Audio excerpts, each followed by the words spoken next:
बिस्मिल्लाहिर्रहमानिर्रहीम, अस्सलाम वालेकुम, गुड मॉर्निंग। न्यू पाकिस्तान में आपको खुशामदीद कहती हूँ। मैं हूँ आपकी होस्ट आयशा जुल्फ़िकार। नाज़रीन, सोचना, समझना और फिर बोलना, ये बहुत ज़रूरी चीज़ें हैं जो कि आपकी ज़िंदगी में होनी चाहिए। और अगर ये तीनों चीज़ें मिल जाएँ तो बहुत सारी चीज़ें बेहतर हो जाती हैं, क्योंकि हम अक्सर सोचे समझे बगैर बोल जाते हैं, लेकिन सोच समझ कर और बात को तोल कर बोलना ये बहुत ज़रूरी होता है। हमें हर लिहाज से अपने आसपास देखना चाहिए कि हमारे आसपास क्या चल रहा है, हमें किसके साथ किस तरह बात करनी है। कहते हैं ना, पहले तोलो फिर बोलो। इसलिए सोचना, समझना और फिर उस पर अमल करना ये बहुत ज़रूरी है। अच्छा, तो जनाब, सबसे बड़ी जो खबर है, जाहिर सी बात है हम सबको पता चल चुकी है कि क्या है कि यूक्रेन पर रूस ने हमला कर दिया है।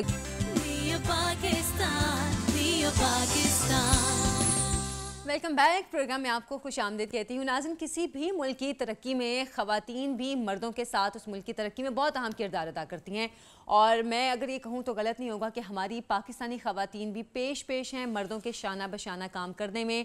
और हर शोबे में हम देखते हैं कि अब तो ख़वातीन मौजूद हैं माज़रत के साथ, चाहे वो डॉक्टर हैं, चाहे इंजीनियर हैं, पुलिस हैं, मतलब कोई भी शोबा हो, ख़वातीन पीछे नहीं है। कुछ शोबे ऐसे होते थे कि पहले कहा जाता था कि नहीं, ये काम सिर्फ मर्द कर सकते हैं, लेकिन अब ऐसा नहीं है। हमारे यहाँ पे मुल्क में पाकिस्तानी ख़वातीन को भी उतनी ही अहमियत और उतनी ही इज़्ज़त और जगह दी जाती है जितनी दूसरे किसी भी मुल्क में। और इसी सिलसिले में हमारे लिए बड़े फ़ख्र की बात है कि खैबर पख्तूनख्वा से ताल्लुक़ रखने वाली आयशा गुल, उन्होंने असिस्टेंट इंस्पेक्टर जनरल का जो है वो बन गई हैं और अपनी कौम का भी, अपने मुल्क का भी सर फ़ख्र से उन्होंने बुलंद किया है। हमारे साथ मौजूद हैं आयशा गुल, उनको प्रोग्राम में खुशामदीद कहते हैं।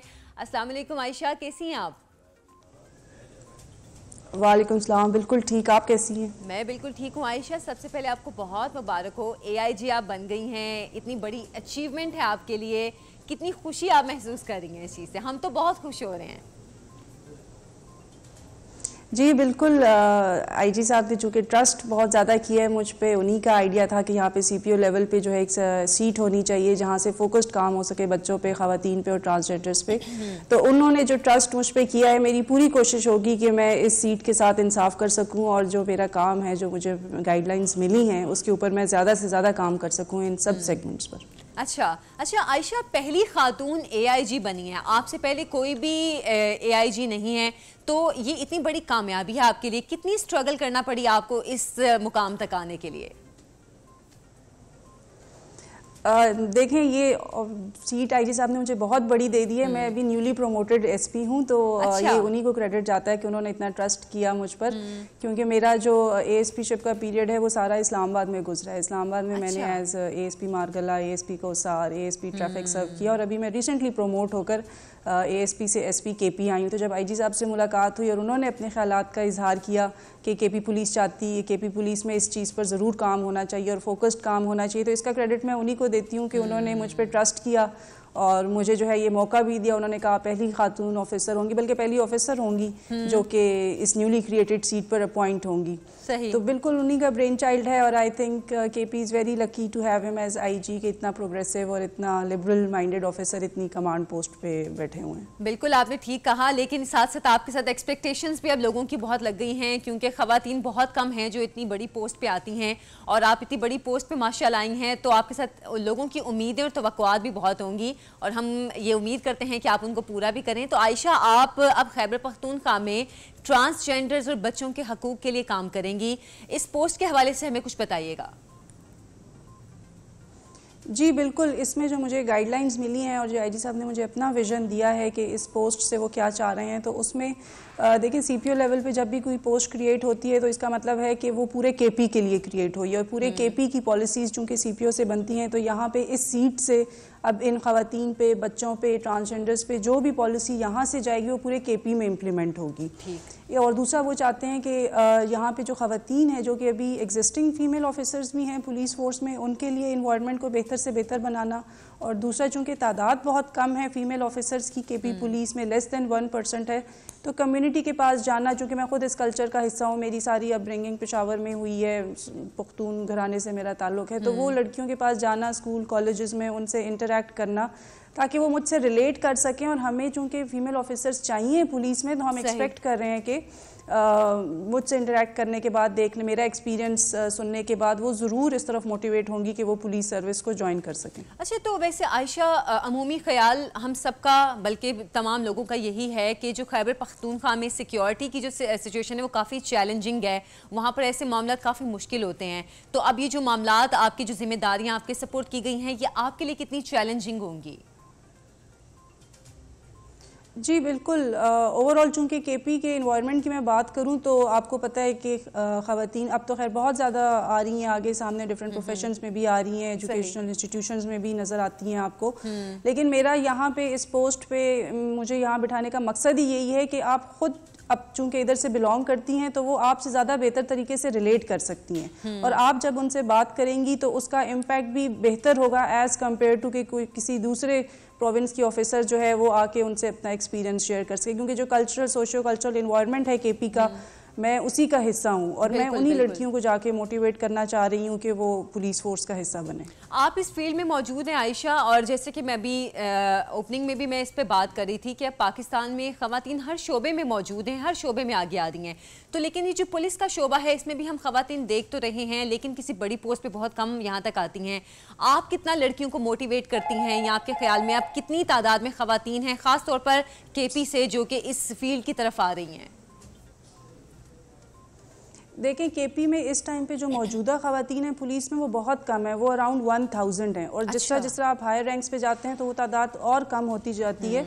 पूरे केपी में इस टाइम पे एएसआई के रैंक में सिर्फ 8 ख़वातीन हैं। अच्छा। और इसी तरह पूरे केपी में इस वक्त सिर्फ एक इंस्पेक्टर हैं। तो हमें बहुत ज़्यादा ज़रूरत है कि फ़ीमेल ऑफिसर्स जो हैं वो केपी पुलिस को ज्वाइन करें, और मुझे ये सीट देने का मकसद भी यही है कि एक बीइंग अ फीमेल जो है उनको नज़र आए और वो देखें कि केपी मतलब पुलिस को एज अ प्रोफेशन देखें, एज अ कैरियर चॉइस देखें कि डॉक्टर और टीचिंग से हट के पुलिस भी एक ऐसी जगह है जहाँ पे ख़वातीन की ज़रूरत है, क्योंकि फ़ीमेल कंप्लेनेंट्स को भी थानों से वास्ता पड़ता है, और वो जब थानों में जाएं तो as compare to male officer वो फीमेल्स के साथ बात करने में ज़्यादा बेहतर महसूस करेंगी और अपना प्रॉब्लम जो है वो ज़्यादा अच्छे तरीके से बता सकती हैं। अच्छा, वैसे पुलिस या सिक्योरिटी इदारों की जो ये जॉब है, ये तो ऐसी है कि आप घर वाले समझते हैं कि बस हर वक्त जान हथेली पे रखी हुई है, अल्लाह ताला सबको अपनी अमान में रखे, लेकिन ये कितना अब ज़रूरी है कि ख़वातीन इस फील्ड में आएँ?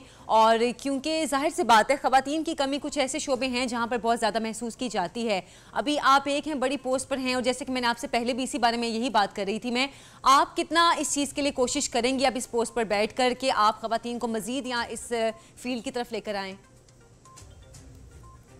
जी बिल्कुल, आपने जिस तरह से बताया पुलिस का प्रोफेशन एक बहुत चैलेंजिंग प्रोफेशन है और 24/7 की जॉब है। आपकी ये 9 to 5 की तरह की जॉब नहीं है। आपको दिन को, रात को भी कॉल आती है, सुबह सवेरे भी कॉल आती है। तो इस पे सबसे पहले फैमिली की अंडरस्टैंडिंग होना भी बहुत ज़रूरी है कि घर वाले आपकी नेचर ऑफ जॉब को समझें, कि वो ये नहीं है कि वो रात को उठ के जा रही है तो घर वाले पूछे कहाँ जा रही हो, क्यों जा रही हो। तो इसलिए मेरा यही मकसद है कि लड़कियों के साथ इंटरेक्ट तो करना ही करना है, साथ में ऐसे सेशंस भी रखने हैं जहाँ पे उनको पेरेंट्स को भी कन्विंस किया जा सके, क्योंकि उनकी मर्जी के बगैर वो इस प्रोफेशन के लिए जितनी मर्जी क्वालिफाइड हो वो शायद उस तरह से ज्वाइन ना कर सकें। सही है। तो ये मेरा मकसद ये भी है कि लड़कियों तो जी आयशा, बहुत बहुत शुक्रिया आपके वक्त का, और हमारी आपके लिए बहुत सारी बेस्ट विशेज़ हैं कि आपको जो इतनी बड़ी ये पोस्ट मिली है, इतना बड़ा ओहदा मिला है, इसको आप जस्टिफाई भी कर सकें और जो आपसे एक्सपेक्टेशंस हैं उसको भी आप पूरा कर सकें। बहुत शुक्रिया आपके वक्त का। एक छोटी सी ब्रेक से अभी हम वापस आएंगे, आप हमारे साथ रहिए।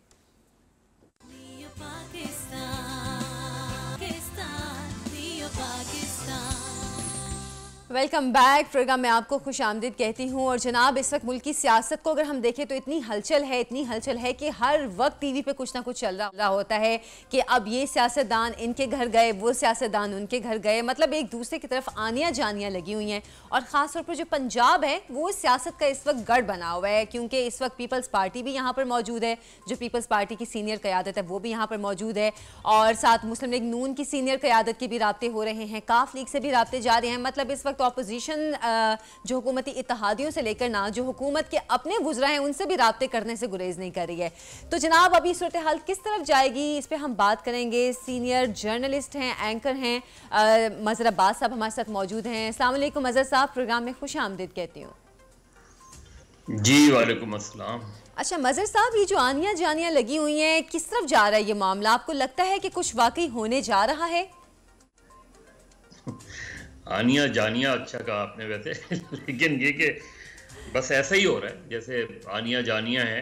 अब जाहिर है कुछ ऑपोजिशन के लिए मेरा ख्याल है उस लिहाज से कह लें कि अगर आप फाइनल में उतरने से पहले तैयारी करते हैं कि ये अब आपका फाइनल राउंड है, तो वो उसी राउंड की तैयारी हो रही है, क्योंकि ये भी अंदाज़ा है ऑपोजिशन को कि इस मर्तबा अगर नाकामी हुई तो ये नाकामी सिर्फ इस बार की नहीं होगी, इससे फिर आपके आइंदा इंतखाबात पर भी असर पड़ेगा। ऑपोजिशन में अगर नाकाम होती है ऑपोजिशन और तहरीक अदम एतमाद, पहले मरहला ये है कि तहरीक अदम एतमाद मूव करने के लिए आपके पास कितने दस्तखत होते हैं।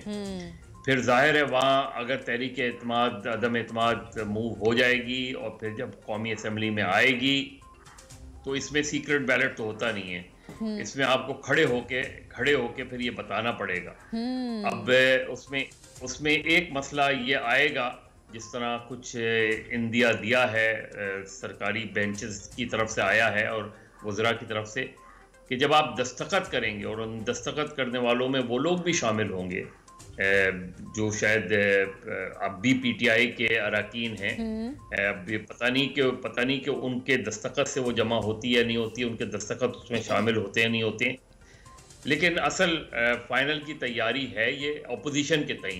हुकूमत पुरएतमाद है, वज़ीर आज़म पुरएतमाद, और उनका जो रूस का दौरा है वो बजाते खुद ये बताता है कि वो बड़े एतमाद के साथ उधर गए हैं और अपनी कोर कमेटी को उन्होंने कहा है कि आप तसल्ली रखें, चीज़ें बेहतर हो जाएंगी। अच्छा। तो हुकूमत अपने तई बहुत पुरएतमाद नज़र ज़रूर आ रही है, लेकिन ये ज़रूर है कि उन्हें ये फ़िक्र ज़रूर है कि अगर उनके पुराने जो साथी हैं जहांगीर तरीन जो ये दावा करते हैं या उनके ग्रुप वाले दावा करते हैं कि उनके पास कम से कम 15-20 जो है वो MPs पंजाब असम्बली के MPs मौजूद हैं, 10 से 11 के करीब जो है वो उनके पास MNAs मौजूद हैं।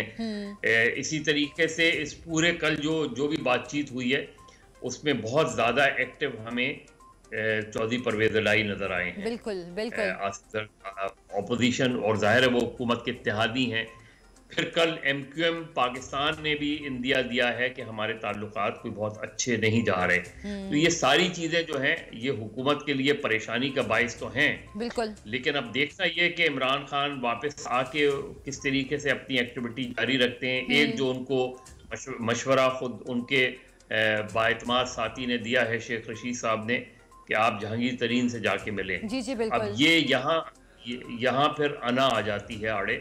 अब इमरान खान अगर अपनी अना के आड़े जो है जहांगीर तरीन से नहीं मिलते हैं और अपने मामलात नहीं तय करते हैं तो इस चीज़ का कभी इम्कान है कि हुकूमत मुश्किल में आ जाएगी। लेकिन बहरहाल इमरान खान एज़ यूजुअल जो है वो पूरे एतमाद हैं, वो अदम एतमाद। अच्छा मज़े साहब, ये सवाल मैं भी आपसे करने वाली थी जहांगीर तरीन साहब वाला, कि अगर अब जैसे कि शेख रशीद साहब कह रहे हैं जहांगीर तरीन से मुलाकात करें, अब अगर जहांगीर तरीन के जो उनके साथ वुज़रा हैं वो अगर ऑपोजिशन के साथ मिल जाते हैं तो इसका मतलब हम ये कह सकते हैं कि कौमी असम्बली में हुकूमत ख़तरे में आ गई है। देखिए, हुकूमत के पास बहुत से ऑप्शंस होते हैं। हुकूमत कभी भी कमज़ोर नहीं होती, चाहे जितनी भी कमज़ोर नज़र आए। अच्छा। उनके पास ऑप्शंस होते हैं। एक ऑप्शन वो इस्तेमाल करेंगे, ज़ाहिर है इस चीज़ को चैलेंज करेंगे वो, कि अगर उनके अरकान में से कुछ लोगों ने वज़ीर आज़म पर अदम एतमाद किया तो वो पॉलिटिकल पार्टीज एक्ट का इस्तेमाल कर सकते हैं। वो ये कह सकते हैं कि ये लोग अब इनको डिस्क्वालीफाई किया जाए, ये अब नहीं रहे पार्टी के अंदर और इन्होंने पार्टी के होते हुए कहीं और कैसे वोट दे दिया। तो ये जो बहुत से लोग 18वीं तरमीम पे बड़ी तनकीद करते हैं, उन्हें ये ख्याल रखना चाहिए कि 18वीं तरमीम के नतीजे में ये भी बात हुई है कि अब हॉर्स ट्रेडिंग इतनी आसान नहीं हुई है। अच्छा। सीक्रेट बैलेट में तो चल जाता है मामला, लेकिन खड़े होके जब आप अपनी ही पार्टी पर और अपने ही वज़ीर आज़म पे अदम एतमाद करेंगे तो फिर प्रॉब्लम्स खड़ी हो सकती हैं। तो चीज़ें बहुत आसान नहीं हैं, ना ऑपोजिशन के लिए ना लेकिन हुकूमत काफ के लिए। लीग का रवैया भी गुमगु का सा है, मतलब इस वक्त काफ लीग कभी एकदम से हुकूमत की साइड पर हो जाती है, कभी फिर ऑपोजिशन के साथ मुलाकातों से एकदम से खतरे की बू आना शुरू हो जाती है। तो आपको क्या लग रहा है कि वाकई जो काफ लीग से राब्ते इस वक्त तेज़ हैं, क्योंकि आसिफ अली जरदारी साहब भी बहुत राब्ते कर रहे हैं और ख़ासतौर पर मौलाना साहब भी बहुत ज़्यादा राब्तों में हैं, बल्कि कुछ मुख्तसर वक्त में 2 मुलाकातें हो गई हैं मौलाना साहब की काफ लीग के जो सीनियर क़यादत है।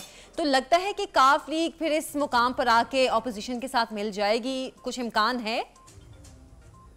देखिए, ये तो उन्होंने जो बॉल जो है जहांगीर तरीन ने भी ऑपोजिशन के कोर्ट में फेंकी हुई है और चौधरी परवेज इलाही ने भी। अब दोनों की तरफ से मसला ये है कि आप आज क्यू लीग को क्या ऑफर कर सकते हैं। अगर नून लीग इस पे तैयार होती है कि चौधरी परवेज इलाही को वजीर आला बना दिया जाए तो शायद चौधरी परवेज इलाही इस पर तैयार हो जाएं, और ऐसी बातें भी हो रही हैं। और उससे कम पे वो इसलिए तैयार नहीं होंगे कि उन्हें बज़ाहिर इस हुकूमत से कोई उनका कॉन्फ्लिक्ट इस तरह का नहीं बनता। उनके पास इस वक्त पंजाब में वो तकरीबन डिफेक्टो चीफ मिनिस्टर हैं, 6 से 7 डिस्ट्रिक्ट उनके पास हैं, और इतने कम MPAs और MNAs के बावजूद उनके पास जो एक पावर वो है वो मौजूद है। तो वो अपोजिशन के पास या अपोजिशन की हिमायत सिर्फ उस सूरत में कर सकते हैं कि ऑपोजिशन उससे ज्यादा उनको क्या ऑफर करती है। अब यही ऑपोजिशन का मसला जहांगीर तरीन के साथ आके अटक जाता है कि वो जहांगीर तरीन को क्या ऑफर करते हैं। दोनों, जहांगीर तरीन का भी और चौधरी परवेज इलाही का भी इंटरेस्ट पंजाब है। अब पंजाब में जो सियासी तौर पे अवामी हिमायत है इस वक्त तक, वो तो नून लीग के पास है। तो अब नून लीग इतनी बड़ी सेक्रीफाइस देगी, ये एक बहुत बड़ा सवाल है, बहुत मुश्किल सवाल है। और ये सवाल का हल जवाब जो है वो ऑपोजिशन को तलाश करना है, वो इत्तेहादियों को तलाश नहीं करना, वो जहांगीर तरीन को तलाश नहीं करना। क्या ऑपोजिशन इस मसले पर अपने अंदर कोई इत्तेफाक राय पैदा कर सकेगी? अगर कर सकती है तो तहरीक अदम एतमाद आगे बढ़ेगी, वरना खदशा यही है कि तहरीक अदम एतमाद पर अदम एतमाद हो जाए। अच्छा, वैसे जो सेनेट में हमने सूरत हाल देखी है कुछ अरसे में, हालांकि ऑपोजिशन वहाँ पर अक्सरियत में है, लेकिन जितने भी बिल लाए गए वो जो थे वो रद्द कर दिए गए। तो आपको लगता है कि कौमी असम्बली में भी ऐसा मामला हो सकता है कि ऑपोजिशन चाहे इस वक्त बाकी वुज़रा को भी इकट्ठे करने की कोशिश कर रही है, लेकिन जब तहरीक अदम एतमाद पेश की जाए तो फिर उसके खिलाफ चले जाएं सब? हाँ, अब ये देखना पड़ेगा कि कितने, अगर ऐसा होता है तो फिर ये देखना पड़ेगा कि कौन से लोग हैं जो मौसम की खराबी की वजह से नहीं पहुंच पाए, कौन से लोग हैं जो ये कह देंगे कि हमने अपने आप को करंटीना कर लिया है। ये चीजें होंगी, ये सारी चीजें, इन सारी चीजों के इम्कानात मौजूद हैं, इसलिए कि ये ऑपोजिशन ने बहुत बड़ा रिस्क लिया है ऐसे ही है इसका। अब क्योंकि उनके लिए ये मेक और ब्रेक है। देखिए, इमरान खान के लिए मेक और ब्रेक नहीं है। इमरान खान फर्ज करे उनके खिलाफ आ जाती है अदम एतमाद, तो इमरान खान के पास अगला इलेक्शन मौजूद होगा। इमरान खान के पास एक अभी भी एक सियासी कुव्वत तो मौजूद है, लेकिन सेटबैक जरूर होगा, क्योंकि बहुत से इमरान खान के साथी उनका साथ छोड़ सकते हैं, और बहुत से लोग, उनके पुराने लोग उन्हें ये याद दिला सकते हैं कि आपसे जो कहा था आपने वही गलतियां की। और इमरान खान जो है वो अच्छी खासी गलतियां करने के माहिर हैं। तो ये सब चीजें रखते हुए भी इमरान खान मुमकिनात भी हैं और इम्कानात भी हर चीज़ का है, क्योंकि इस वक्त हुकूमत भी टेंशन में है और अपोजिशन भी पूरी तरह मुतहरिक है। बहुत शुक्रिया मज़हर अब्बास साहब आपके वक्त का, आपकी गुफ्तगू का। एक छोटी सी ब्रेक से अभी हम वापस आएंगे, हमारे साथ रहिए।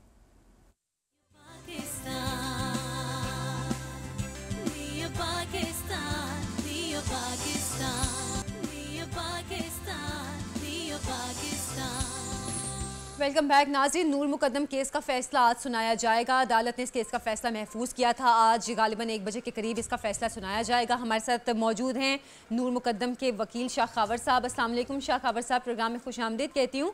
शाह साहब बताइएगा, पाकिस्तान की नज़रें इस केस पर लगी हुई हैं, कितने पुरुमीद हैं आपके ज़ाहिर जाफ़र को सज़ा हो जाएगी इस केस में? देखिए, बात यह है कि हमने अपना जो केस था प्रोसिक्यूशन का, और हम चूँकि रिप्रेजेंट कर रहे थे उनके वालिद को, तो हमने और प्रोसिक्यूशन टीम ने अपना जो केस है वो उसको सही तरीके से प्रेजेंट कर दिया है कोर्ट में।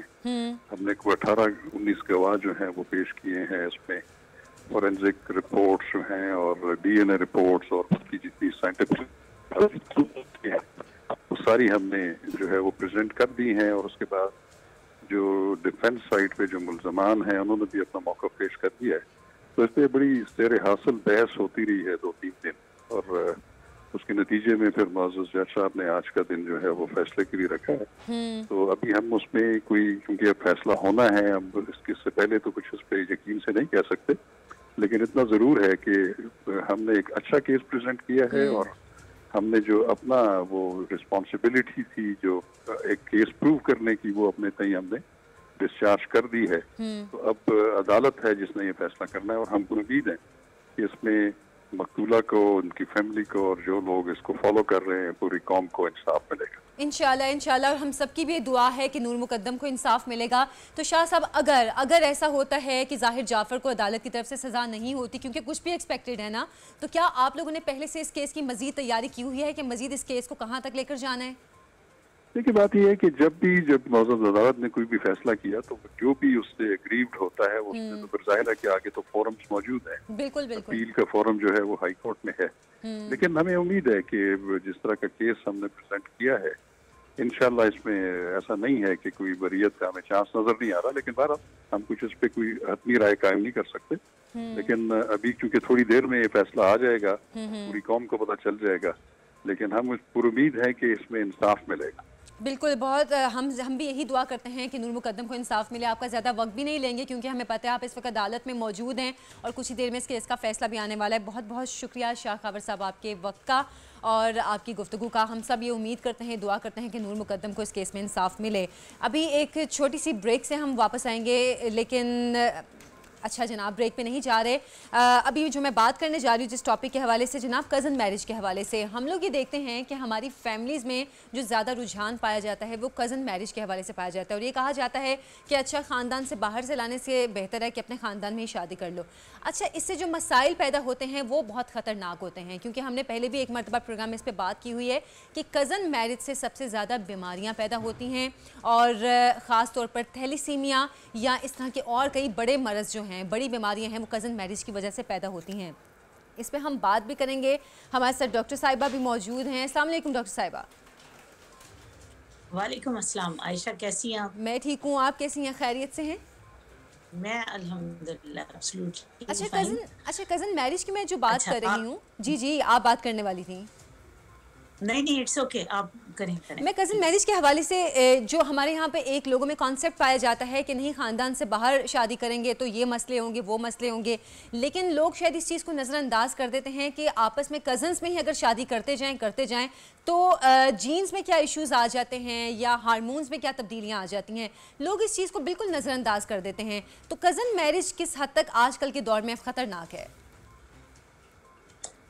हाँ आयशा, आज वो कहते हैं ना कि किसी की दुखती रग पे हाथ रखना, ठीक है। मेरा जो नेक्स्ट टारगेट था इसके बाद, इनफर्टिलिटी के बाद, वो यही था कि जो रिपीटेड एनोमलीज खानदानों में आ रही हैं, हमारी जो नस्ल कमज़ोर हो रही है। एक तरफ तो हम कह रहे हैं कि हम तब्दीली चाहते हैं, कहीं अल्लाह ना करे ऐसी तब्दीली ना आ जाए कि हमारी अगली नस्ल जो है वो कमज़ोर हो, अल्लाह ना करे वो अपाहज हो। कौन चाहेगा कि ऐसी तब्दीली आए? तो ये मेरा एक अपनी ज़िंदगी का इस वक्त बीइंग अ डॉक्टर एक मेरा मकसद भी है, अवेयरनेस का भी मेरा पूरा प्रोग्राम है कि मैं लोगों को अवेयर करूं। एक छोटी सी मिसाल देने लगी हूँ कि कज़न मैरिज कितनी ख़तरनाक है। जब हम पूछते हैं ना कि कितनी है, तो जवाब आता है इतनी है या इतनी है, ठीक है। मैं आपको बताती हूँ कि इसकी एग्जाम्पल आप यहाँ से लें कि जब शुरू में कोविड आया तो आपने देखा कि जो भी कोविड का शिकार होता था, हम समझते थे कि इसकी 90% डेथ हो जाएगी, और ऐसे ही होता था, ठीक है। लोग ज़्यादा डेथ रेशो ज़्यादा थी क्योंकि कोविड नया था।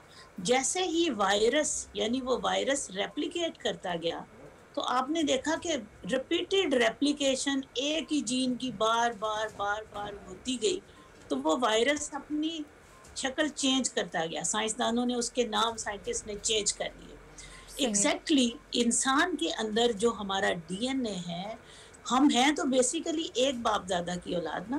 जब शुरू में हम इंसान की तख्लीक हुई तो आप देखें कि सिर्फ ये होता था कि एक वक्त में पैदा होने वाले बच्चों की आपस में शादियां नहीं करते थे, ऐसे ही था, ठीक है। फिर उसके बाद ऐसे हुआ क्योंकि इस्लाम में इस्लाम एक स्टैटिक मजहब नहीं है, ये एक साइंटिफिक मजहब है। सबसे पहले तो ये चीज को समझना है हमें। क्यों? वहां देखें कि कहाँ से ये चली बात कि पहले एक वक्त में पैदा होने वाले बच्चों की आपस में शादियां नहीं होती थी, जो मुख्तलिफ औकात में होते थे उनकी शादियां होती थी, क्योंकि वो जेनेटिक रेप्लिकेशन उस वक्त इतनी वीक नहीं हुई थी। लेकिन अब repeatedly now this is the time कि हमें बड़े ख्याल से आयशा ये मैसेज जो है ना, किसी तरह भी, मैं तो कहती हूँ कभी मैं आपके इंशाल्लाह आपके स्टूडियो में आऊंगी, मैं लोगों को वहां पे ये चीज साबित करूंगी कि कैसे कैसे कजन मैरिज जो है वो खतरनाक है। अब वो रिपीटेड रेप्लिकेशन के बाद आपने देखा कि अब बेतहाशा लोग हैं जिनको कोविड हो रहा है, घर के सारे लोगों को हो रहा है, लेकिन माशाल्लाह वो हेल्दी हो रहे हैं अनटिल अनलेस उन लोगों में कोई इम्यून डिसऑर्डर नहीं है। तो एग्जैक्टली ऐसे ही है कि जीन कमजोर होती है जब उसमें एक ही जैसी जीन की आपस में रेप्लिकेशन होती जाएगी, तो ये तो तयशुदा है कि नस्ल कमजोर होगी। अब अगली बात आती है कि अगर नस्ल कमजोर हुई है तो क्या फर्क पड़ता है जी? कोई बात नहीं, हम खिला पिला लेंगे। मैं आपको लोगों की सोच की बात कर रही हूँ ना। बात यह है कि जब जीन कमजोर हो गया ना, तो आप में जीन में अचानक से एक ऐसी तब्दीली आ सकती है, एक ऐसी बीमारी आ सकती है जो पहले से उस फैमिली में थी ही नहीं, दूर दराज से नहीं सुना। ठीक है, आपको अक्सर डॉक्टर्स ये तो बताते होंगे कि जी रिपीटेड बीमारियां, ऑटोसोमल रिसेसिव डिजीजेस जो हैं वो नस्ल दर नस्ल ट्रांसमिट होती हैं। आज मेरा मैसेज ये भी पहुंचा दें कि नस्ल में वो वाली एनॉमलीज तो ट्रांसफर होंगी जो आपके बाप दादा में थी, लेकिन जब कंटिन्यूअस रेप्लिकेशन से वो नस्ल कमजोर होगी तो कमजोर होने से जीन की म्यूटेशन हो सकती है। अचानक से जीन ऐसी म्यूटेट करेगी, यानी ये समझ लें उसने अचानक से यू टर्न लेना है, और ऐसी बीमारी आपने ना सुनी न देखी कि साइंसदानों के लिए, डॉक्टर्स के लिए भी वो नई डिजीजेस है। अच्छा। अभी पाकिस्तान में मैं आपको बताऊं, ये जो अभी ओवरऑल स्टडी हो रही है, मैं किसी जात पात को स्टिग्मेटाइज नहीं कर रही, लेकिन मैं ये बता रही हूँ कि हमारी वो बरादरियां और जातें जो बहुत ज्यादा रिस्ट्रिक्ट हो गई हैं ना, कि जी हमने अपनी ही फैमिली में शादियां करनी है, हमने ऐसे करना है, अपनी ही जात बरादरी में शादी करनी है। यस, जात बरादरी से बाहर नहीं जाना और फैमिलियों से भी बाहर नहीं जाना। उन लोगों में ऐसी ऐसी डिजीजेज है कि अभी डॉक्टर्स को समझ ही नहीं आ रही कि ये डिजीज क्या है। अच्छा। मोस्ट कॉमन तो इस वक्त पाकिस्तान में, मैं अगर आपको रेशो बताऊं ना थैलेसीमिया माइनर की, तो आप हैरत से थोड़ा सा कुर्सी से उछल जाएंगी। अच्छा। कि अगर हम 8 लोग बैठे हैं एक जगह पे, तो उन 8 में से एक बंदा जो है ना वो थैलेसीमिया माइनर का शिकार होगा। इतनी ज्यादा तादाद होगी। लेकिन अच्छा, फिर डॉक्टर साजिदा है जो हमारे पाकिस्तान। अच्छा डॉक्टर साजिदा, फिर यहाँ पर सॉरी मैं आपकी बात काट रही हूँ, लेकिन यहाँ पर फिर सवाल ये है कि ऐसे कौन से टेस्ट करवाए जाएं शादी से पहले जिसे पता चले कि लड़की या लड़के में कोई इस किस्म की मौरूसी बीमारी या कोई ऐसी तकलीफदेह चीज़ तो नहीं है? ऐसे कोई टेस्ट भी हैं, और क्या सिर्फ कजन्स को करवाने चाहिए या हर किसी को करवाने चाहिए? ये बहुत ही आपने सुपर एक्सीलेंट आपका क्वेश्चन है कि ये जो टेस्ट मैं अभी बताने जा रही हूँ ना, ये तो आप लोग, मैं कहती हूँ इसको लिख के ना डिस्प्ले पे लगा दें कि मियाँ बीवी का एक तो हस्बैंड का सीमन एनालिसिस हो गई होगा, क्योंकि अगर उसमें भी एब्नॉर्मैलिटीज हैं तो बाद में बात करेंगे। सही। दूसरा, दोनों का एक सीबीसी छोटा सा टेस्ट है, सीबीसी टेस्ट है जिसमें हम हीमोग्लोबिन भी देखते हैं। हीमोग्लोबिन से पता चलता है कि अगर वो मार्केटली कम है तो फौरन हम एक टेस्ट और कराते हैं थैलेसीमिया के लिए। अच्छा। वो है HB इलेक्ट्रोफोरेसिस। मेरे ख्याल में जिसकी भी खून की कमी है, 10 से कम खून है और उस औरत का लॉस नहीं हो रहा या उस मर्द में कुछ भी ऐसा प्रॉब्लम नहीं लेकिन खून की कमी है, वो अपना HB इलेक्ट्रोफोरेसिस और सीरम फेरेटिन जरूर कराए, ताकि हमें, और ये कोई ज्यादा महंगे टेस्ट नहीं है आयशा। अच्छा। ये गवर्नमेंट हॉस्पिटल्स में भी ये अवेलेबल है। ये देखें कि गवर्नमेंट ने इसकी फैसिलिटी दी है, लेकिन अफसोस कि हम लोगों को पता ही नहीं है। हमारे यहाँ किसी को भी इन चीजों का पता ही नहीं। आप वो टेस्ट लाजमी कराएं। अगर वो मियाँ बीवी में, होने वाले मियाँ बीवी में, चाहे वो कजन है चाहे कजन से बाहर है, ठीक है, उनमें अगर वो थैलेसीमिया का ट्रेट है जिसको हम कहते हैं थैलेसीमिया माइनर है, जो थैलेसीमिया माइनर के लोग होंगे वो अपरेंटली बिल्कुल नॉर्मल होंगे मेरे आपकी तरह, हमें कोई किसी को पता ही नहीं चल सकता। अच्छा, थोड़ा सा पेल होगा, खवातीन का तो पता ही नहीं चलता, वो तो वैसे ही खून की कमी का शिकार रहती हैं और लिपस्टिक हमारे सारे ऐप छुपा देती है, मेकअप हमारे ऐप छुपा देता है, तो एनी हाँ, और दूसरी बात ये है कि फिर पता ही नहीं चलता उन लोगों का। तो अगर ये प्रॉब्लम उनमें आती है, टेस्ट में थैलेसीमिया है, तो याद रखिए अगर लड़के और लड़की में थैलेसीमिया माइनर निकल आया तो आपके 50% आपकी नस्ल डैमेज हो गई। अगर बच्चे को थैलेसीमिया मेजर हो गया तो ये बात लिख लें कि आपकी जिंदगी, अल्लाह ताला माफ करे जिनके बच्चों को ये प्रॉब्लम है, ये वही कोई ऐसा, मैं तो चाह रही थी कि हम कोई ऐसा कपल भी दिखाएं आपके प्रोग्राम में जो जो बेचारे इसके मुतासिर हैं, ताकि वो लोगों को अपनी जुबान से बताएंगे ना, जब उनको ब्लड लगते हैं, जब उन बेचारों को उनके बोन मैरो के क्या प्रॉब्लम होते हैं, उनकी इन्फेक्शंस हो जाती हैं, उनका लाइफ स्पैन कुछ नहीं रहता। सिर्फ इसका मसला ये नहीं कि खून नहीं है तो मैं ब्लड लगवा लूंगा, ब्लड की और कॉम्प्लिकेशन। डॉक्टर साहिबा, ये वाकई ये ऐसा इशू है कि जिस पे वाकई हमें एक कंप्लीट प्रोग्राम करने की ज़रूरत है, और इंशाल्लाह हम कोशिश भी करेंगे कि इस पर कोई ऐसा प्रोग्राम भी करें।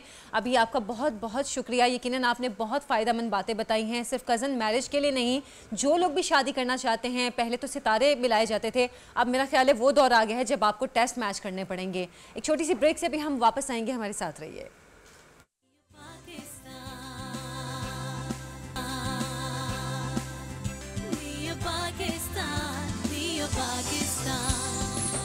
Welcome back. रूअफ़ज़ा की किचन से आपको खुश आमदीद कहते हैं। नम, कैसी हैं आप?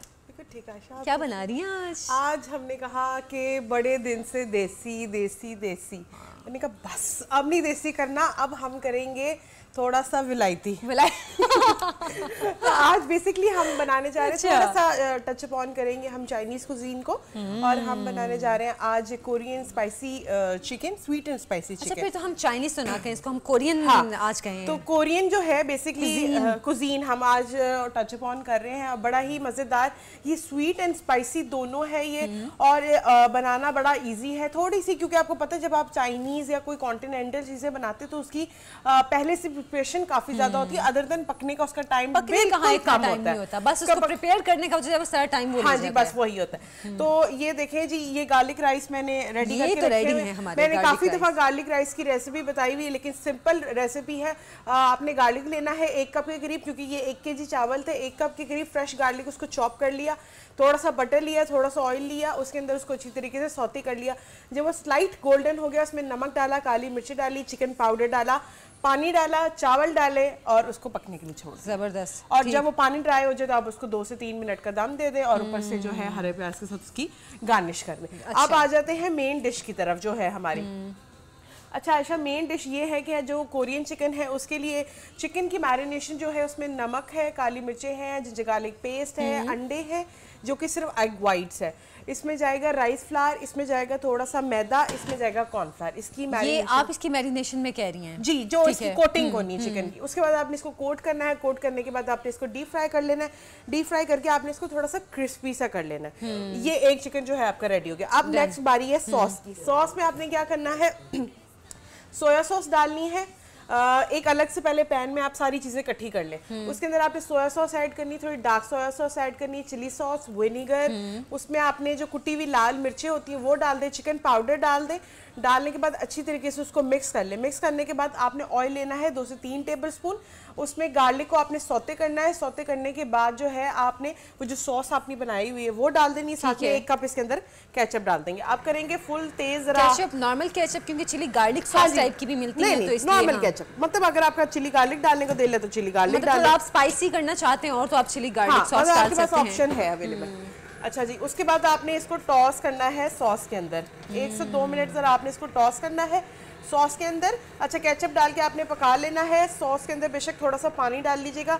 अच्छा, इसको 2 तरह से बना सकते हैं, अगर आप चाहें तो स्लाइड सी ग्रेवी रख सकते हैं, और आपको पता है जैसे कि हमारे शौक बहुत ज़्यादा है पीछे पैनल में लोगों को कि थोड़ा ग्रेवी वाला खाना हो, तो हमने ग्रेवी रखेंगे। अगर आप चाहें तो आप उसको ड्राई भी कर सकते हैं। हाँ, क्योंकि रेस्टोरेंट में अक्सर आपको जो ड्राई चिकन है वो भी इसी तरह की इसी टेस्ट और फ्लेवर में जी मिलता है। बिल्कुल, तो आपके पास दोनों ऑप्शन है, आप उसको डाल सकते हैं। जैसे इसमें स्लाइड सी बबलिंग आना स्टार्ट हो जाएगी भाई तो हम लोग ना देसी हैं और हाँ। हम लोग को सॉस के बगैर ना कोई भी सॉस के चाहे बगैर- चाइनीज हो, कोरियन हो, इंग्लिश हो, हम लोग को अच्छी नहीं लगती है। अच्छा, उसके बाद जो है ग्रीन चिलीज, या आप इसके अंदर जो गोल मिर्चें होती हैं, जो लाल मिर्च होती है हाँ, गोल हाँ, वाली, वो डाल सकते हैं।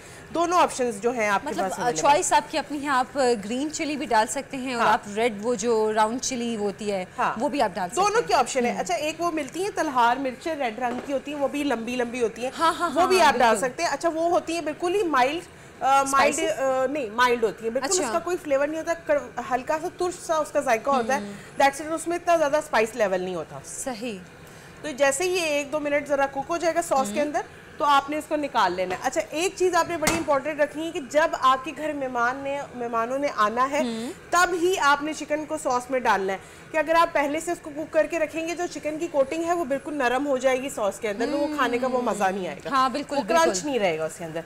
तो ये देखिए जी आयशा, ये हमारी जो डिश है ये बिल्कुल क्योंकि सॉस में डालने के बाद तो वैसे भी इतना कोई काम है हाँ नहीं। जी, अच्छा। तो ये बेहतर है कि जब आपने सर्व करना है तो ही चिकन आप उसमें डालें। उसके बाद ऊपर से मैं थोड़े से इसके ऊपर सेसमी Sesame सीड्स इसके seeds। अंदर डालेंगे, और थोड़े से जो है हम गार्निश में डालेंगे। अनुम टाइम भी कम है तो हम जल्दी इसकी फिर प्रेजेंटेशन पूरी दिखा दें। ये ले जी आयशा, ये हमारा जो चिकन है रेडी हो ये गया रेडी हो गया है। जबरदस्त। तो मैं इसको इस मेरा तरफ- ख्याल है यहाँ रखें। हाँ, और यहाँ इसके ऊपर रखकर फिर इधर से मैं इसको निकाल लेती हूँ। ठीक है जी। और अब हम इसको थोड़ा सा गार्निश करेंगे अपने सेसमी सेसमी सीड। सीड्स हाँ, के साथ। तो एक वो प्रेजेंटेबल भी लगता है हाँ। और खाने में भी बहुत मजेदार। ये जी जबरदस्ती हमारी कोरियन डिश आज की रेडी है। प्रोग्राम का वक्त भी खत्म हो गया है, हमें इजाजत दें। अल्लाह हाफिज़। अल्लाह हाफिज़।